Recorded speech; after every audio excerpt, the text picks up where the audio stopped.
Good morning friends, can লাইফস্টাইলের নতুন একটি ব্লগে তোমাদের সকলকে স্বাগত জানাই। আজ আমি বানিয়ে নেব একটা চটজলদি মুখরোচক টিফিন। এর জন্য আমি একটি বাটিতে 2 কাপ পরিমাণ আটা আর 1 কাপ সুজি নিয়ে নিয়েছি।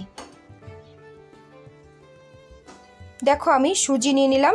এরপর আমি এতে দিয়ে দেব সামান্য পরিমাণ লবণ।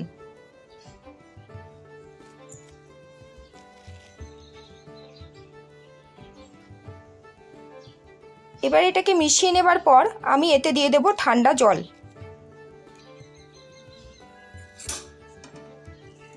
এবার অল্প অল্প করে জল দিয়ে এটাকে খুব ভালোভাবে গুলে নিতে হবে। গোলার সময় দেখতে হবে যেন একটুও দানা না থাকে। ভালোভাবে গুলে নেওয়ার পর দেখো টেক্সচারটা এরকম হবে।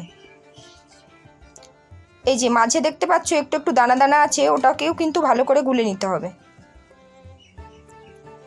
এবার 10 মিনিটের জন্য এটাকে আমি ঢাকা দিয়ে রেখে দেব। 10 মিনিট পর ফিরে এসে আমি এতে দিয়ে দিলাম কুচনো কারি পাতা আর লঙ্কা কুচি, পেঁয়াজ কুচি। এবার এগুলো সবগুলো একসঙ্গে দিয়ে খুব ভালো করে আবার গুলে নিতে হবে। এবার গ্যাসে তাওয়া বসিয়ে দিয়ে আমি তাতে দিয়ে দিলাম তেল। তেল গরম হয়ে গেলেই আমি এতে এই গোলাটা আস্তে আস্তে করে হাতা দিয়ে ছেড়ে দেব। এইভাবে গোলাটা দেওয়ার পর ভালো করে হাতা দিয়ে এটাকে চাড়িয়ে নিতে হবে। মাঝে যেন না থাকে মোটা হয়ে, না হলে খেতে খারাপ লাগবে। এইভাবে এটাকে ভালো করে চাড়িয়ে দেওয়ার পর মিনিট 2 মতো অপেক্ষা করতে হবে যেন একটা পিঠ ভালো করে ভাজা হয়ে যায়।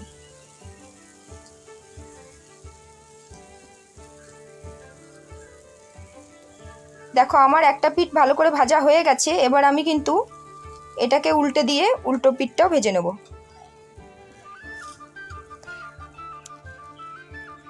দেখো এই পিঠটা পুরোপুরি লাল করে ভাজা হয়ে গেছে। এবার উল্টো পিঠটা ভেজে নেব আর একইভাবে আমি বাকি সবগুলো ভেজে নেব। তাহলে কতটা সহজ না আজকের এই রেসিপি, তোমরাও ট্রাই করে দেখো। আজকের রেসিপি কেমন লাগে? চলো টাটা।